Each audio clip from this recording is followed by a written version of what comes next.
2 potato ഇവിടെ നന്നായിട്ട് കഴുകിയെടുത്തിട്ടുണ്ട്. ഇത് നമ്മൾ ഓവനകത്ത് പുഴുങ്ങിയെടുക്കാൻ പോവുകയാണ്. അതിന് വേണ്ടിയിട്ട് ഒരു കത്തി എടുത്തിട്ട് പൊട്ടറ്റോയുടെ അവിടെ ഇവിടെയായിട്ട് ഒന്ന് ഇതുപോലെ കുത്തി കൊടുക്കണം. കയ്യിൽ കുത്ത് കിട്ടാതെ എല്ലാവരും ഒന്ന് പ്രത്യേകം ശ്രദ്ധിക്കണം.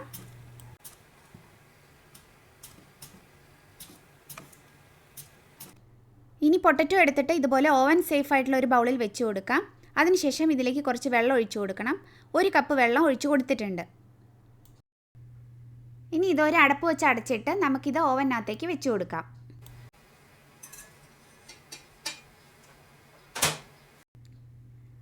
മൈക്രോ പവറിൽ 15 മിനിറ്റ്സ് സെറ്റ് ചെയ്ത് കൊടുക്കാം. ഇനി സ്റ്റാർട്ട് ചെയ്യാം.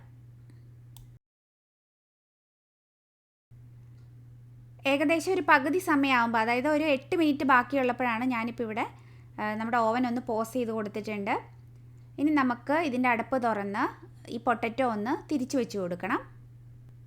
ഇങ്ങനെ നമ്മൾ ഫ്ലിപ്പ് ചെയ്യാൻ മറന്നു പോയാൽ പൊട്ടറ്റോയുടെ മുകൾ ഭാഗം ആവശ്യത്തിന് വെന്തിട്ടുണ്ടാവില്ല 15 മിനിറ്റ് കഴിയുമ്പോഴും. അപ്പോൾ അതുകൊണ്ടാണ് നമ്മളിങ്ങനെ ചെയ്യുന്നത്. ഇനി അടപ്പ് വെച്ച് അടച്ച് ഡോർ ക്ലോസ് ചെയ്ത് കൊടുക്കാം. എന്നിട്ട് വീണ്ടും സ്റ്റാർട്ട് ചെയ്യാം.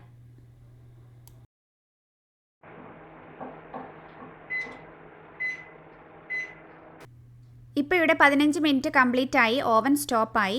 അപ്പോൾ ഇനി നമുക്ക് ഈ പാത്രം പുറത്തേക്ക് എടുക്കാം.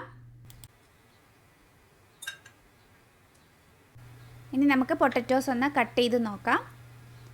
നല്ല പാകത്തിന് വെന്തിട്ടുണ്ട്. നമുക്കിത് കണ്ടാൽ തന്നെ മനസ്സിലാവും. നല്ല പെർഫെക്റ്റായിട്ട് നമുക്കിവിടെ പൊട്ടറ്റോസ് പുഴുങ്ങിയെടുക്കാൻ പറ്റിയിട്ടുണ്ട്.